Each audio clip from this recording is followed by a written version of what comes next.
안녕하세요. 알파제이 김예진 사원입니다. 오늘은 어제 퇴직급여 DBO 산출에 이어서 보고서 작성하는 방법에 대해서 알아보겠습니다. 아니, 퇴직급여 산출 다시 해봐요. 퇴직급여 산출 다시 보겠습니다. 자, 퇴직 DBO 산출에서 여러분들이 우리 PUC식 배웠죠? 거기에 이제 실질 들어가게 되면은 이제 언제 기준으로 산출할지에 대해서 산출 기준일이 있어야 돼요. 그래서 산출 기준을 입력하는 거예요. 응?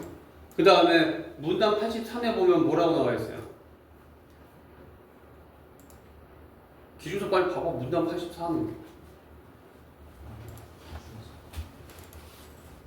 안 가졌어? 문단?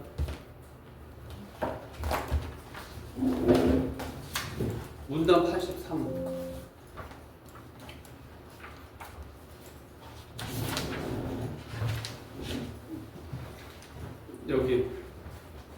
여기 뭐라고 되어 있어? 읽어봐봐. 퇴직급여 채무를 할인하기 위해 사용하는 할인율은 보고기간 말 현재 우량회사채의 시장 수익률을 참조하여 결정합니다. 우량회사채 시장 수익률을 참조해서 결정하라고 되어 있어요. 이제 내죠. 아니, 이 화면 다. 그러면 시장 수익률을 회사채를 참조해서 결정하는데 회사채가 되게 많아요. 국고채도 있고 트리플 A, A 플러스부터 쭉쭉쭉 다 있다고. 그럼 여기서 어느 게 우량이냐? A의 마이너스 이상. 그거는 시각 차이도 존재하죠. 우량 회사채. 그래서 저거에 대한 원래 의도로 봐서는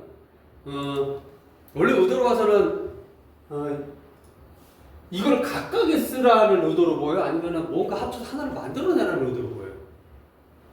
자, 우량회사채를 똑같은 두 사람이 있는데 우량회사채를 한 사람은 얘를 썼고 한 사람은 얘를 썼어. 그럼 DBO가 어떻게 돼요? 다르게 되죠.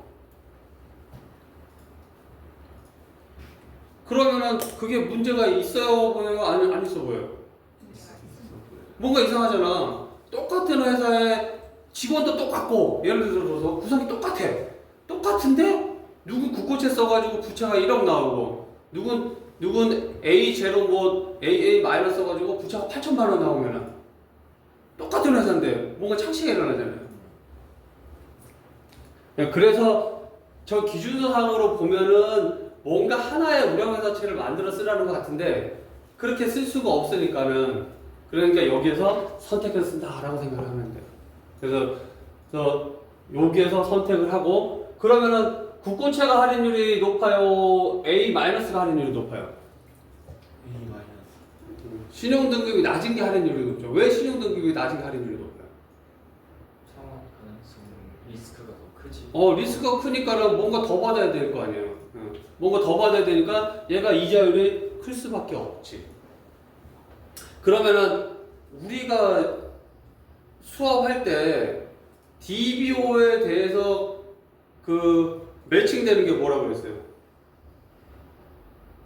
추계액이라고 그랬잖아요. 추계액. 그러면은 어제 얘기한 추계액 대비 DBO가 많을 거냐 적을 거냐 뭘로 판단한다고 그랬어요? 일단은 법정제인지 아닌지를 기반으로 승급률과 베이스업과 승급률하고 할인율을 비교하고. 또 임금 상승과 할인율을 비교한다고 그랬잖아요. 일단 나머지 다 조건을 두고 이제 임금 상승률과 할인율을 비교하면은 통상 임금 상승률은 물가 상승률 플러스 알파인데 보통 한 4에서 5%가 나와요. 그거는 통계청에 들어가 보면은 300일 이상, 뭐 30일 이상 해가지고 임금 상승률이 나와 있는 통계 자료가 있어요. 거기서도 보면 한 4에서 5%가 나와요. 그럼 그 정도 수준으로 보면은 현재 수준으로 봐서는 이게 들쭉날쭉하긴 하지만 AA 제로 정도가 그 수준은 어느 정도 맞는다고 보면 돼요. AA 제로. 그러니까 우리 갑자기 코로나 터졌다든가 그런 이상적인 상황 말고 그러니까 정상적인 평균적인 상황으로 봤을 때는 그 회사는 추계액이라는 파라미터 값을 가지고 있기 때문에 비교값을 가지고 있을 때 걔하고 비교를 해요.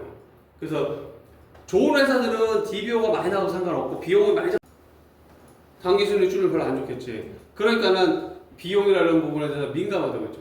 그렇다 할인율을 너무 낮게 쓰면은 어떤 문제가 발생해요? 그러면 할인율을 낮게 쓰면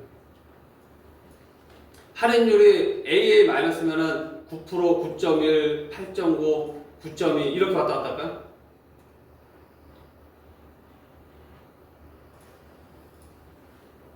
이렇게 표현해보세요. 공부 잘하는 애들은 시험지가 어렵든 쉽든 몇 점 받을까? 전교 1등 하는 놈은 수학시험 보면은 거의 95뭐 이상은 왔다 갔다 하지. 응. 근데 공부 못하는 애들은 이렇게 표현하면 좀 그런데 이거 갈라치기 하는 게 아닌데 여하튼 조금 공부 덜 하는 애들은 시험제 쉬우면 어떻게 돼? 평균이 높아져. 시험 문제 조금만 어려우면은 확 뜨면 그걸 뭐라 그래 영어로? 플럭츄에이션이 심하다 그러지. 변동성이. 얘네들은 변동성이 심하다. 쟤네들은 조금만 시장에 뭔가 있으면 출렁거리는 게 되게 심하단 말이야. 그러면 DBO가 어떻게 돼요? 출렁거리겠지. 그래서 이쪽은 잘 안 써. DBO는 낮아지거나 그러는 건 좋은데 이게 플럭츄에이션이 너무 심해. 이쪽은 얘에 비하면은 느낌 받아요? 이거 이제 그러고 됐고. 그래서 이제 할당하는 게 근속기간 할당을 알려줬고, 지급률 할당은 안 알려줬어요. 나중에 혹시 시간 되면은 근속기간 할당. 왜냐면 기준세 근속기간으로 할당하라고 돼 있으니까. 그리고 이제 명부를 딱 선택했어. 명부 선택하면 이제 직군이 공동생산 정규직 나온다고. 자, 그럼 이제 여러분들이 이거 가지고 이제 우리 기초를 설정했잖아. 처음에 W를 배웠고, WQ를 배웠고, 두 번째 비율하고 승급을 배웠고, 세 번째 I를 배웠어. I는 일단 둘째 치고, 일단 그럼 퇴직 사용률을 가서 중도 퇴직률을 보자고. 중도 퇴직률. 중도 퇴직률에는 여기 중도 퇴직률은 보험개발원에서 적용한 표준율이라는 게 있어요. 보험개발원 산출한 거. 거기 근로자 퇴직급여 보장법에서 보면은 보험개발원장이나 고용노동부 장관이 발표하는 그 율을 쓸 수 있다라고 되어 있는 세 가지 케이스가 있어요. 저기 영문수리학 시험 문제 그 내기는 좀 쪽팔린 문제긴 하지만 나올 수도 있는 문제예요. 그 세 가지가 어느 정도 쓰라고. 아주 채점하기 쉽거든. 그럼 이제 표준이 있고 그다음에 경험이 있어. 경험률은 회사 거 쓰는 거. 근데 우리 걸 왜 등록하고 경험을 안 하냐면 타사에서 온 경우 있잖아. 타사에서 왔는데 거기에 경험률을 우리가 산출을 할 수 있어 없어요? 그 회사에서 쓴 거. 할 수가 없잖아. 그러니까 올라와서 써야 되니까 등록하고 경험이 있는 거야. 그 다음에 이제 표준을 가면은 표준은 중도 퇴직률이 19년, 23년 해가지고 4년, 5년에 한 번씩 나와요. 3년에 한 번씩 나와다 이제 5년에 한 번씩 나오는 것 같더라고 보니까. 자, 표준 중도 퇴직률이 있고 표준 중도 퇴직률은 또 두 가지가 있어요. 300인 이상과 300인 이하. 그 두 개가 있으니까 그걸 맞춰서 쓰면 돼요. 사망률은 현재 회사의 경험 사망률은 거의 안 써요. 왜냐면 사망퇴직자가 거의 없거든. 전체적으로 모아놓으면은 우리나라 전 산업을 모아놓으면 당연히 사망퇴직자가 있겠지. 근데 개별 사업장에서는 사망퇴직자가 발생할 일이 거의 희박해요. 그러니까는 표준 사망률 적용해. 그러면서 어젠가 누가 다중탈퇴만 얘기하던데 다중탈퇴가 뭐예요?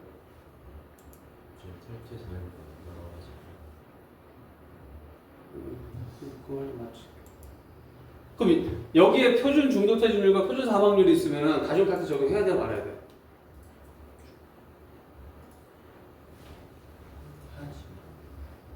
할 수. 그 다중탈퇴라는 게 여기에 사망자를 골라내면은 그 여기 중도퇴직률 골라내면 중도퇴직률에는 그 재직자분의 퇴직자라고 했잖아. 이 퇴직자에는 뭐만 있어요? 이 중도퇴직률에는. 그러니까 중도에 퇴직한 사람도 있겠지. 사망퇴직한 사람도 들어있어 안 들어있어요? 들어있어요. 그렇게 발랄해서 할 수가 없다고. 우리나라 사망률에 우리나라 사망률이 있고, 자 이렇게 표현해볼게요. 우리나라 사망률이 있고 암 사망률이 있어. 그럼 우리나라의 사망률에는 암 사망자가 제외돼 있나? 포함돼 있어. 포함돼 있잖아. 그러면은 얘가 여기 포함돼 있으니까 어떻게 돼? 이만큼 꼭 빼야 되잖아. 그게 다중탈퇴 시키는 거거든. 그래서 여기에 이 중도퇴직률에 내가 알기로는 사망퇴직자가 포함이 돼 있어요. 사망퇴직자도 포함해가지고 중도퇴직률을 만들었다고. 근데 사망률이 별도로 있으니까 저건 다중탈퇴를 시켜야 되는데 안 시키는 게 얘가 10% 20%면 얘는 몇 프로 정도 돼요? 봐봐.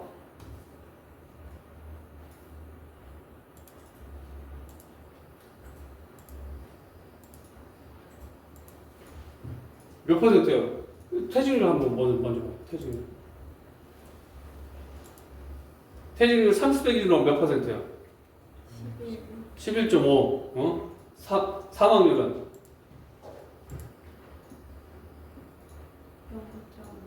0.008. 몇 퍼센트야? 11.5에. 계산해봐 엑셀.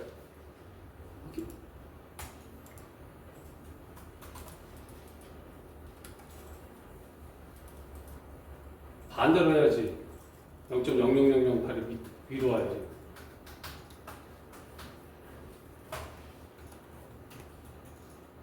정도인 것 같습니다. 0.69? 69%나 된다고? 퍼센트로 찍어봐. 0.69%. 0.007. 거의 미미하죠. 그래서 다중탈퇴식을 안 써요. 다중탈퇴식 쓸 때 1 빼기 QX 1 빼기 2분의 1 PX분의 QX Q 뭐 암 X 뭐 이렇게 쓰라고 그럴 거야. 다중탈퇴식 쓸 때. 네, 여하튼 그래서 우리가 보험 수리에서 나오는 그런 다중탈퇴식을 안 쓴다라는 거. 그리고 이제 그러면 중도사고 사망의 직군별로 이제 결정하면 돼요. 그 다음에 이제 직군별로 이제 인구 상승을 가야지. 인구 상승을 가서 보면은 이제 베이스업이 여기서 이제 먹이고 단기하고 정기가 정기는 재측정 손익 때문에 들어가는 거예요. 단기 베이스업을 먹이고 그 다음에 승금별 먹일지 안 먹일지. 그래서 두 개를 합쳐가지고 통상 한 4에서 5% 수준이 나오게 결정을 해요. 그리고 회사가 좋은 회사였으면은 한 6%뭐 이 정도까지 나옵니다. 그러면은 승급도 표준이 있고 또 미적용이 있는 게 적용 안 할 수도 있잖아요. 그러니까 미적용이 있는 거예요. 그래서 베이스업은 이쪽에 있고 산출과정 쪽에 이쪽에 넣어놨고 승급은 이쪽에 넣어놨어요. 원래 베이스업도 이쪽에 있으면 좋은데 이게 시스템 개발하면서 이게 옆으로 계속 가야 되거든. 이게 옆에 또 있어 지금. 여러분이 모르는 게 또 저기 또 들어가 있다고. 그래서 이쪽에 공간이 돼가지고 베이스업 이쪽에서 빼놓은 거예요. 좀 성격이 좀 다른 거예요. 승급 미적용하는 경우도 있고 하니까. 그렇게 해서 직군에 대해서 기초율 설정이 끝난 거예요. 그 다음에 이제 지급률 설정을 해야 돼요. 지금 베타에 대해서 한 배, 두 배, 세 배 대해서 지급률 설정하는 거. 일반적인 거는 다 쓸 수 있는 거는 표준으로 다 모아놓으면 전사에 다 쓸 수 있잖아요. 그리고 우리 회사만 특이한 건 별도로 올려서 쓰면 되니까. 그게 이제 여기서 보면은 이제 회사 거 쓸 거냐, 표준 거 쓸 거냐 이런 거에서 분류를 하게 됩니다. 그 다음에 이제 명태가 있으면 이제 명태 지급률. 명예퇴직이 있으면은 혹시 아버님 중에 명예퇴직 하신 분이 있는지 모르겠지만 명예퇴직의 조건이 있어요. 뭐 연령이 40세 이상이고 20년 이상 근속한 사람들 중에서 명퇴 대상을 해서 추천해서 명퇴시키겠다. 그때 이제 그런 조건 거는 거야. 그럼 명퇴 지급률도 걸려줘야 돼. 그 다음에 일반적으로 정년 중도 사망 빼고 더 주는 경우가 있어요. 퇴직하면은 예를 들어서 뭐 기본급에 뭐 500%를 더 준다. 뭐 10년 이상 근속하고 퇴직하면은 그런 경우는 이제 별도로 이제 추가 지급에 대해서 산출할 수 있도록. 그래서 이쪽 뒤에도 다시 또 설계하는 것들이 되게 많아요. 근데 이제 장기급여 가면은 장기급여도 이거 똑같이 설정하면 돼요. 그럼 장기급여하고 퇴직률이나 임금상승률이 같을까요? 같을까 다를까? 뭐가 다를까?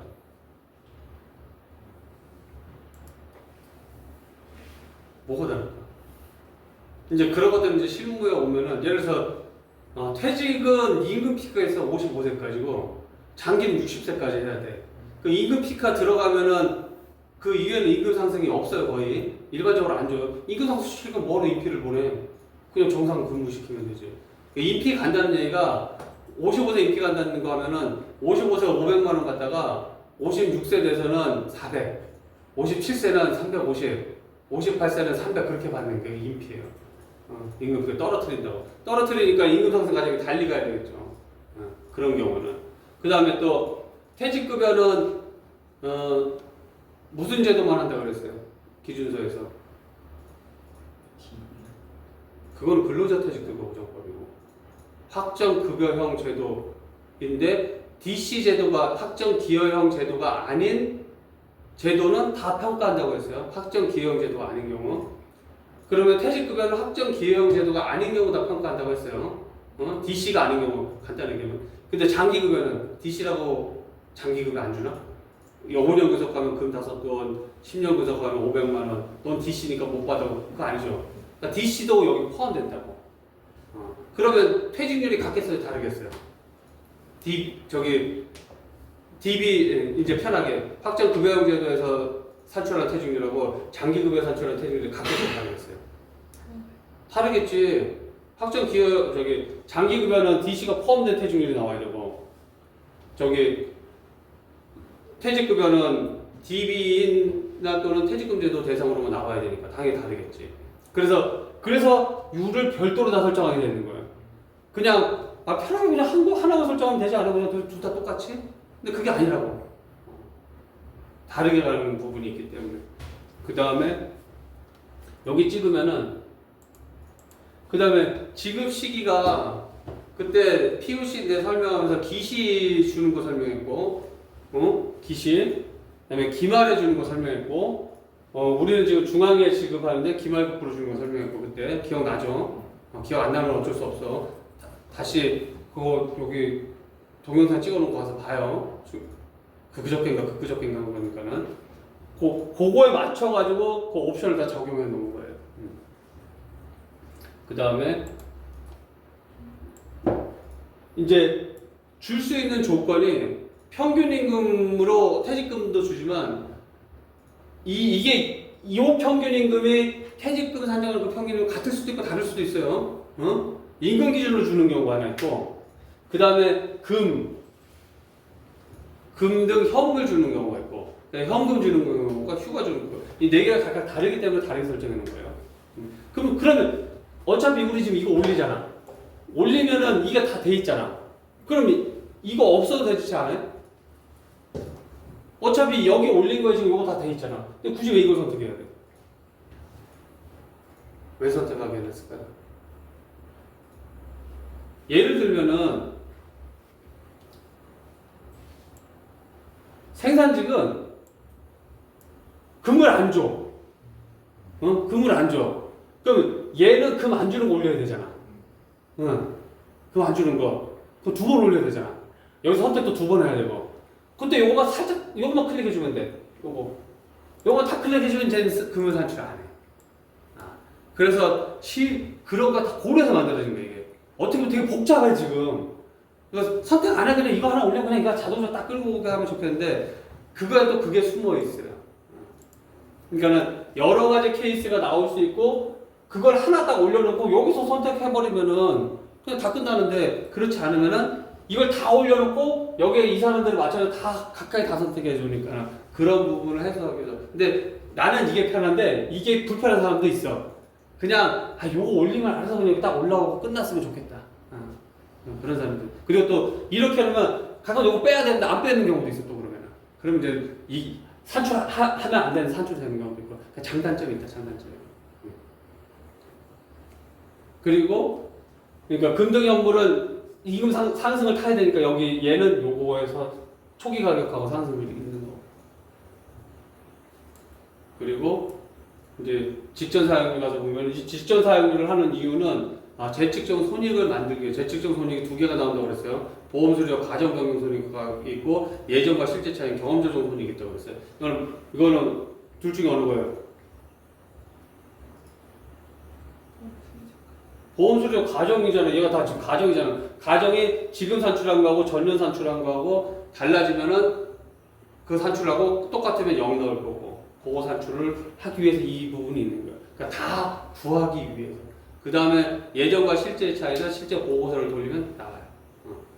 어제 이 부분이 설명이 좀 미흡해가지고 한 거고 이제 검증 자료에 가서 보면은 이제 어제 얘기한 그 검증한 DBO 내역에서 여러분 산출하는 게 돼 있고 산출 과정에서 여기 할인율 뽑아가지고 할인율 산출하는 거 있고 직접 이제 실질적으로 이제 산출된 거 가지고 답안지가 거기 있으니까는 답안지 가지고 거기 스판 레이트 산출하고 스판 레이트 가지고 현금으로만 주어져 있으니까 현금으로까지 산출 안 해도 돼요. 현금으로 산출하지 말고 현금으로가 스판 레이트 가지고 스판 레이트로 할인한 현재 가치 구하고 그거 가지고 단일 할인율로 만드는 작업에서 구하고 그 다음에 DBO 산출하는 과정 그렇게 거치면 됩니다. 이 부분도 아마 다시 해야 될 수도 있을 거예요.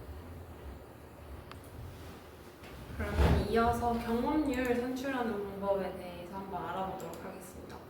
여기 솔루션 가시면은 경험 퇴직률이랑 경험 승급률 산출 하실 수 있어서 경험 퇴직률부터 한번 보겠습니다. 경험 퇴직률 여기서도 똑같이 저희가 231리 명부 사용할 거니까 231리 경험 퇴직률 이런 식으로 명칭을 입력해 주시면 되고 신규 누르시면 되고 그다음에 저희는 2023-1-2-3 연말 기준으로 저희가 올린 퇴직자 명부가 그 22년, 23년, 24년도라서 퇴직을 2개년치 보통 3개년치 사용하는데 지금은 23년도 기준으로 2개년까지만 사용할 수 있어서 2개년 산출로 선택을 하겠습니다.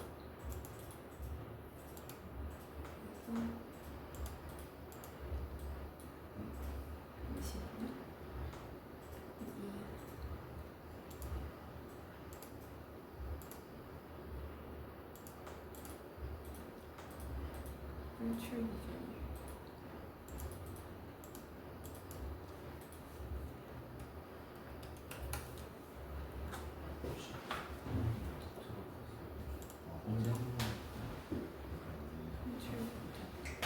이거가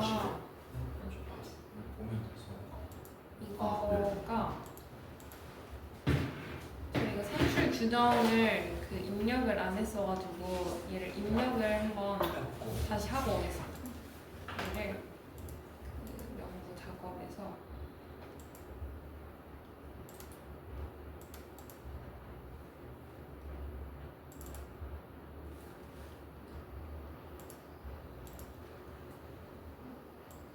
여기를 비워놨었는데 여기를 비워놔도 DBO 산출은 되는데 이거 경험률 산출할 때 얘는 이 규정 따라서 산출하거든요. 그래가지고 여기를 직군을 보시면 임원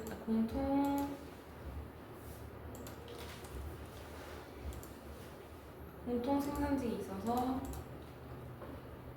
저희는 그러면은 생산직은 계약직이랑 좀 비슷한 결이라고 생각을 해서 저희가 원래 정규, 임원, 계약직 이렇게 보통 3개로 구분하는데 그때 계약직은 빼고 산출을 하거든요. 그래서 여기도 생산직을 빼고 그냥 공통으로만 공통직군만 이렇게 산출을 하겠습니다. 공통.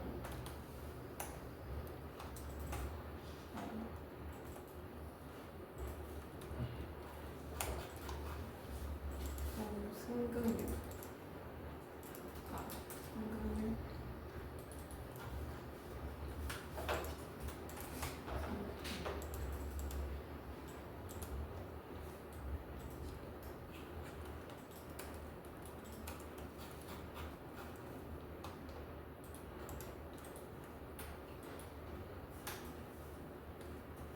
잠깐 멈춰주세요. 얘를 다시 다 지우고 올리고 싶으시다. 그러면은 중간에 얘를 누르시면 전체 선택이 되거든요. 전체 선택 누른 데에서 이제 딜리트 키 누르시고 저장하시면 얘가 없어져요, 명부가. 그러면 명부가 이제 아무것도 없으니까 다시 올리면 되는데 이렇게 띄어쓰기가 된다. 그럴 경우는 여기 가셔서 우클릭하셔서 얘가 전자로 되어 있는데 반자로 누르시면은 다시 예쁘게 입력됩니다. 성기냐? 19년.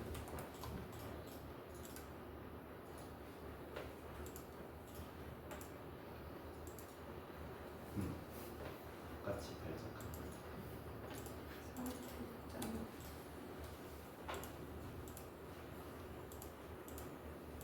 올리시고 이제 그러면 경험률 저희 명부 다 올렸으니까 경험퇴직률 산출로 가볼게요. 그러면 저희가 2412 거 올렸으니까 2412 기준으로 3개년치 명부 있어서 2412 경험퇴직률 한번 해보겠습니다. 그래서 저희가 산출 기준이 이번에는 20241231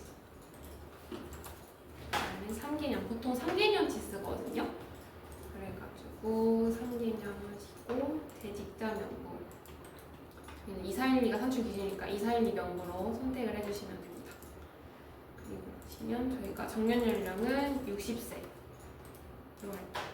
60세 그다음에 이 상태에서 계산 저장하시면 끝입니다. 하시면은 이렇게 산출이 되어가지고 여기 사용률 조회 탭 누르시면은 이렇게 보실 수가 있으시고 어디를 사용률 조회 누르시면 이렇게 보실 수도 있고 혹은 여기 엑셀X 이거 보면 엑셀 파일로 다운받으실 수가 있으세요. 그래가지고 야. 야. 189. 저장해요? 네 저장.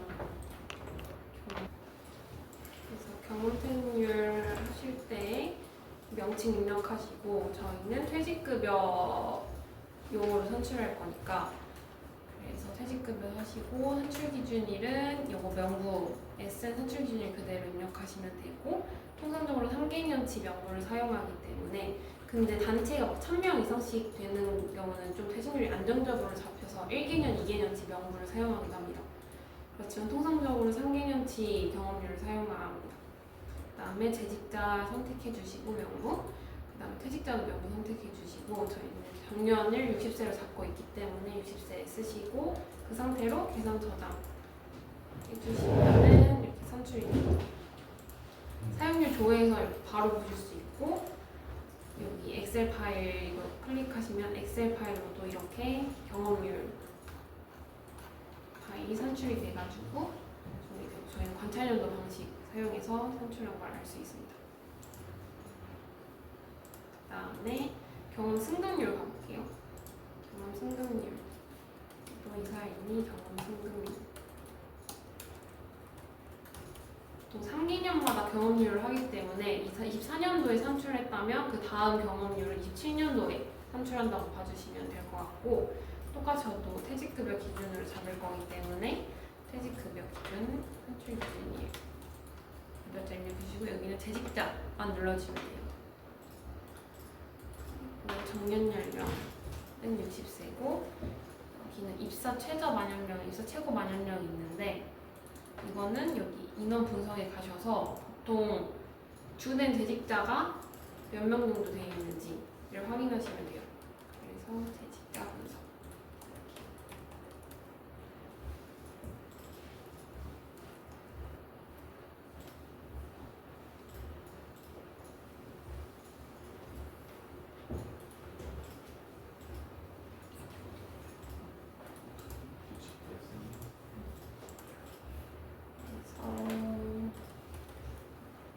저희가 공통 직군 보고 있는데 여기가 B열이 연령이고 여기 Q열이 입사자 수인데 보통 여기가 총 입사자 수가 71명 중에서 최소한 과반수 이상이 들어가게끔 여기서 보통 3명 정도 1명 있고 여기 0명인데 저희가 입사자 구간을 보통 이렇게 잡았을 때 한 40명 이상 나오게끔 지금 여기 밑에 합계가 보이시는데 이 합계가 최소한 절반 이상이 넘어가게끔 잡고 있고요. 그래서 여기를 잡아보자면 뭐 25살에서 한 37살 정도로 잡으면 될 것 같아요. 다른 데는 한 2명, 3명, 1명 이 정도라 그래서 25에서 37 이렇게 잡을게요.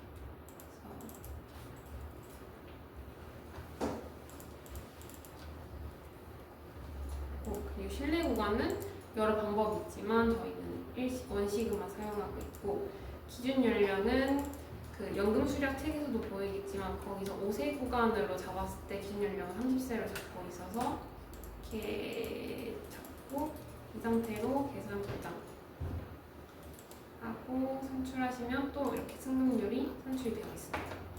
그래서 마찬가지로 승급률도 엑셀 파일로 받으실 수 있고요. 얘는 보통 그 감사인들이 이제 경험률 어떻게 산정하느냐 했을 때 이런 파일들 받아서 보내드리고 있습니다.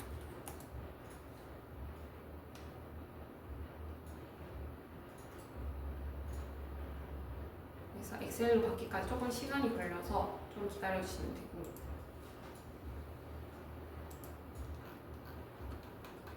네. 그래서 이렇게 결과가 그래프도 볼 수 있으시고 기준 연령 이런 것들을 확인하실 수 있으세요. 직군별로 저희는 지금 공통 직군 하나밖에 안 했지만 만약에 직군이 정규직, 뭐 생산직 이렇게 나눠질 수 있을 때 직군별로도 확인을 할 수가 있습니다. 그다음에 이렇게 경험률을 산출했을 때 저희가 그 23년도 거 퇴직 장기 DBO 산출했을 때 다 표준율로 사용했잖아요. 근데 아까 대표님 말씀하셨던 것처럼 여기서 표준이 있고 등록이 있고 미적용이 있고 경험이 있는데 저희가 경험률을 산출했으니까 이제 경험률을 이제 사용할 수가 있습니다. 산출하면. 그러면은 이번 이사일리 명부 저희가 업로드했으니까 이사일리 거도 한번 이따가 해볼게요. 이사일리 것도 해보고 일단 보고서로 넘어가서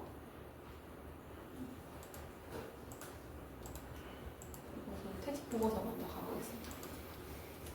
2, 3, 1, 2 퇴직 보고서 나왔을 때 여기서 보고서 유형이 연 1회 평가, 퍼스트 재평가, 그리고 연간 RF랑 재평가 및 RF가 있는데 이 평가들은 저희가 진짜 명부 방금 작업하고 올린 것처럼 실제로 고객사에서 명부를 주면은 그때마다 평가하는데 보통 연도 말에 3년도 말에 연 1회 평가하는 게 거의 대다수이고 가끔 분반기 평가를 하시는 경우가 있으세요.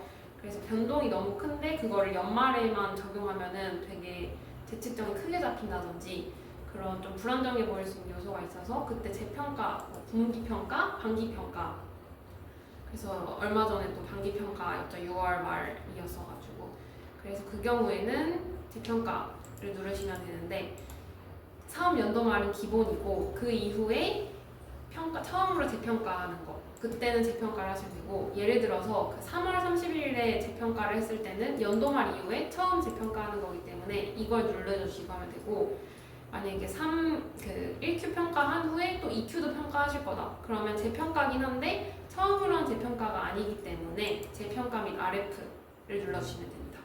그리고 RF 평가라는 것은 그 명부는 그대로 두고 단기 비용이랑 그런 것들은 전년도 말에 전년 사업년도 말에 한 거 그대로 그거를 뭐 4등분 분기 평가일 경우 4등분해서 넣고 반기 평가일 경우 2등분해서 넣고, 그래서 비용들은 바뀌지 않는데 지급액 같은 것들은 수정해서 넣을 수 있게끔 하는 거를 RF 롤포워드 방식이라고 합니다.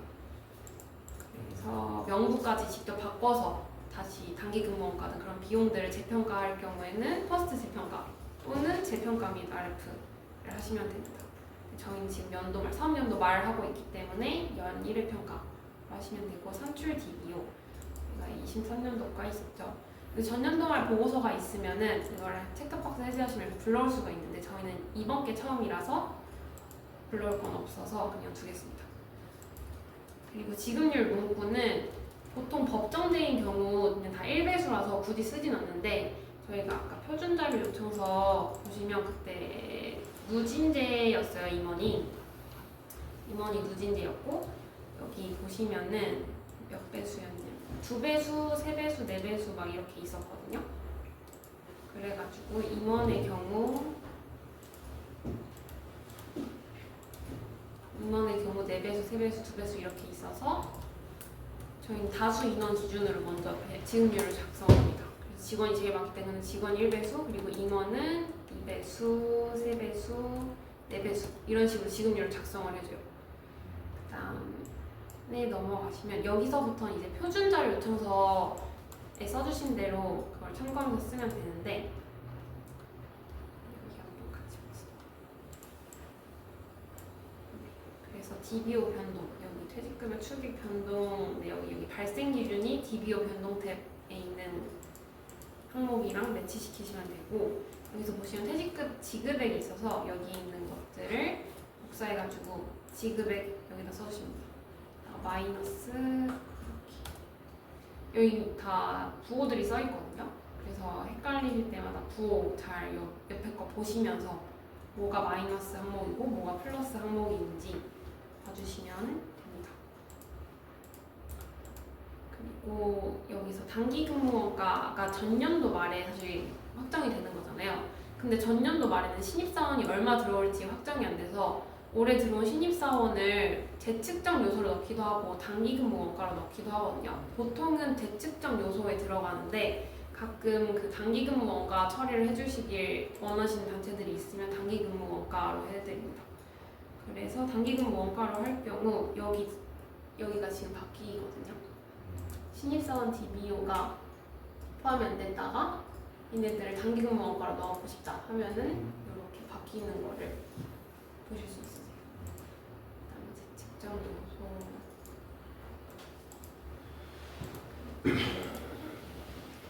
사회적립 자산, 여기는 자산 변동 탭이랑 매치시켜서 작성을 해주시면 되고, 여기는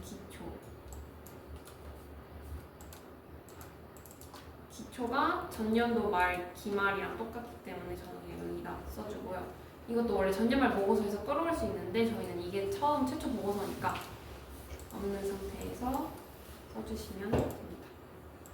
그 다음에 나머지는 그냥 똑같이 부담금 납입, 이자 수익. 이자 수익은 여기 써주셨는데 왜 여기에다가 안 쓰냐 하시면은 이자 수익도 마찬가지로 비용이기 때문에 그 전년도에 확정이 돼요. 그래서 실제와 다를 수 있는 점, 그거는 전년도에 확정이 되는 거라 사용하지 않고, 여기 운영관리 수수료 해주시면 되는데 가끔 자산관리 수수료도 써주시는 분들이 계신데 자산관리 수수료는 여기 보고서 탭에 들어가지 않습니다. 왜냐면 그 종업원급여 기준서에 보시면은 130문단이었나? 거기에서 자산관리 수수료는 그 재측정 요소로 가는 거지 여기서 차감하지 않는다고 돼 있어서 자산관리 수수료는 보고서에 반영하지 않고 있습니다.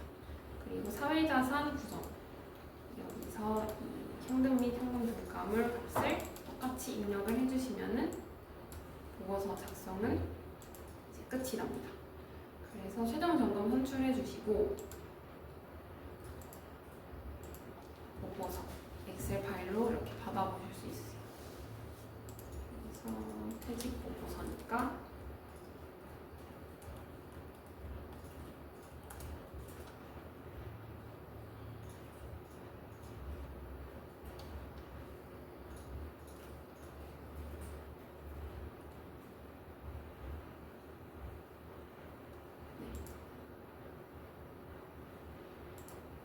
엑셀로 다 선출이 되어서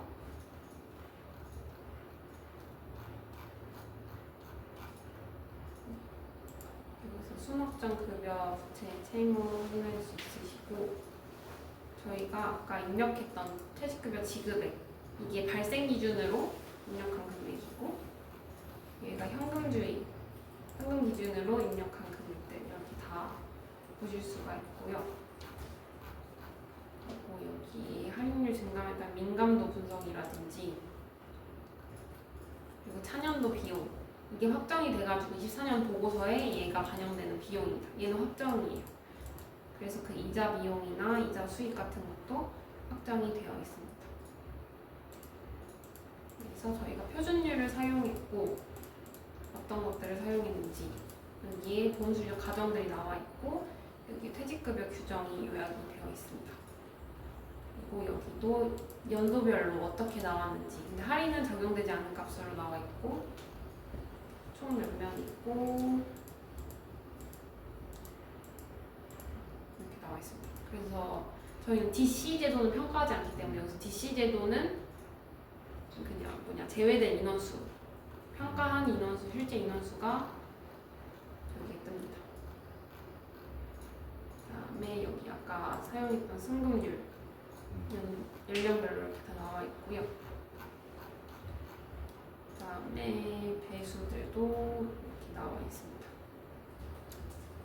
그다음에 여기가 인별 결과라서 개인별로 DBO가 얼마나 잡혔는지 이렇게 확인하실 수 있으세요. 그래서 할인율이 전년도와 달라져가지고 이렇게 할인율 가정 변경선이 이렇게 되어 있고, 그리고 예실차 그 재측정 손익에서 이제 할인 그 보험수적 가정 변경이랑 예실차가 있는데, 예실차는 그 여기서 인별 재측정 분석을 클릭하고 그 퇴직자 명부를 올리시면은 볼 수가 있는데, 지금 이게 최초 보고서니까 비교할 전년도 게 없잖아요. 그래서 24년도 거를 올리시고 24년도 보고서부터는 이거 인별 재측정 분석을 클릭하셔서 보실 수가 있어요. 그러면은 장기까지 저랑 하고 24년도 DBO 산출하고 보고서 직접 써보는 연습을 해보겠습니다. 장기까지는 저랑 할게요.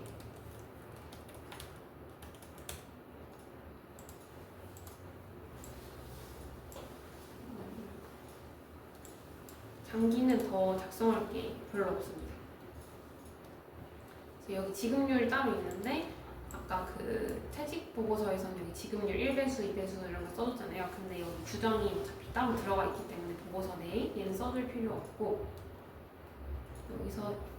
여기서는 이제 써줄 게, 여기 장기 그 지급액이 있으면은 이거를 사회자산에서 얼마나 차감되는지, 사회자산이 아니라 여기 DBO 변동 탭에서 실제로 지급된 금액 얼마인지 써야 되는데, 여기 지급액이 없어서 그냥 건드릴 게 없고, 장기급여도 사회자산에서 차감되는 게 아니기 때문에 여기 두 개는 건드리지 않아도 됩니다.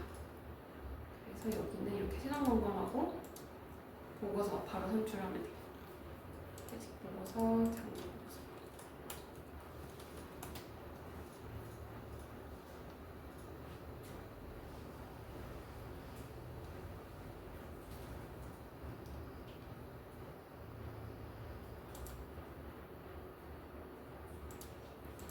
장기 보고서 가시면은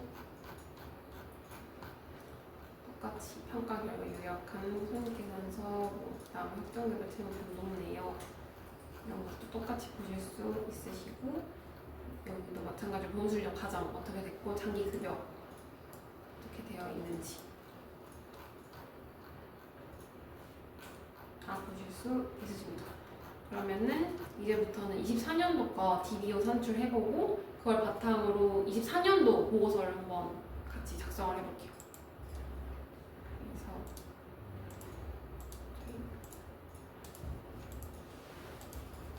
여기 이사님이 퇴직장기 산출 이거를 한번 같이 해보겠습니다.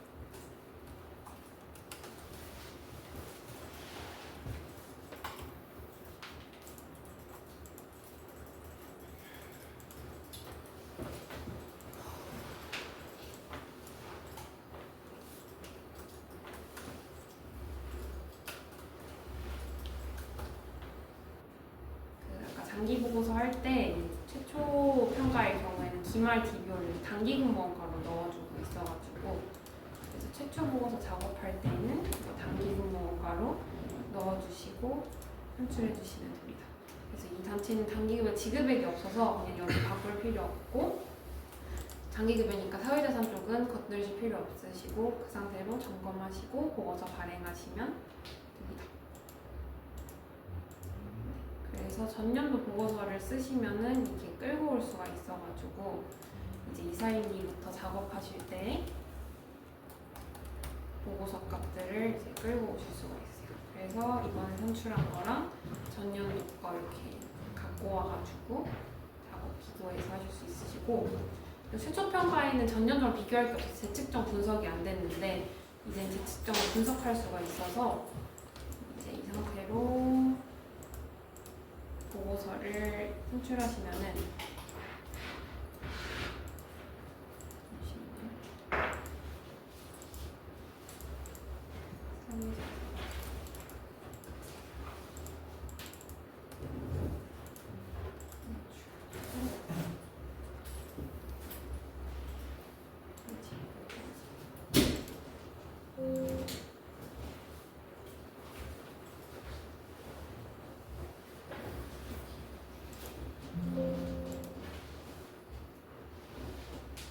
아까 처음 하실 때는 네. 수기로 약간 네. 걸로 하셨는데 지금은 23년도부터 네, 끌고 다시 들어가 하고 있어서. 계시죠. 네. 그래서 보시면 원래 23년도 작업했을 때는 이거 엑셀 파일 보시면 퇴직급여 보고서랑 인별 결과만 보실 수 있으셨었는데 이제 비교할 수 있으니까 재측정 요소 분석이 가능해가지고 저희가 인별 결과에서는 인별 결과에서는 여기 보험 실적 가정 변경 손익까지는 확인할 수 있는데 예실차가 확인이 안 되거든요. 그래가지고 그래서 보시면은 기타 손익, 축소 손익 이렇게 추가적으로 그래서 경험 조정이 이런 식으로 나와 있다까지 재측정 분석 퇴직자 명부를 올리시면은 이제 확인할 수 있어요. 그래서 여기가 최초 평가에서는 여기가 활성화가 안 돼서 보고 있는데 그 이후부터는 재측정 분석을 해서 보실 수 있으십니다. 혹시 지급률 문구에 네. 뭘 써야 되는지 한 번만 아, 지급률 문구에 퇴직 보고서 같은 경우는 이제 직원들은 법정제라 힘내주고 임원부터 이제 누진제가 따로 있는 경우 이렇게 써주고 또 특이사항 없이 전체 임직원 다 1배수일 경우에는 그때는 굳이 지급률 문구를 잘 안 써주고 있어요. 그럼 저 지급률 문구 쓴 게 근데 보고서 어디 들어가야 아, 네. 여기서 보시면은 보고서 23년도 거 보고서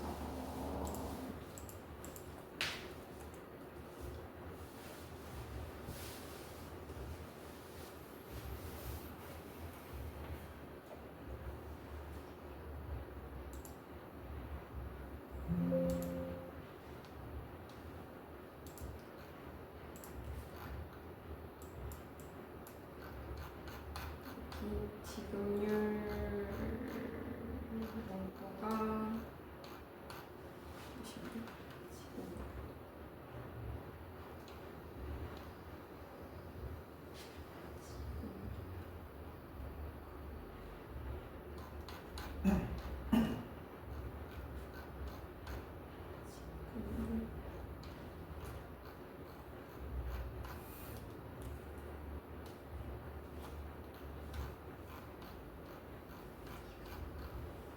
지금 여기 들어가 있어요.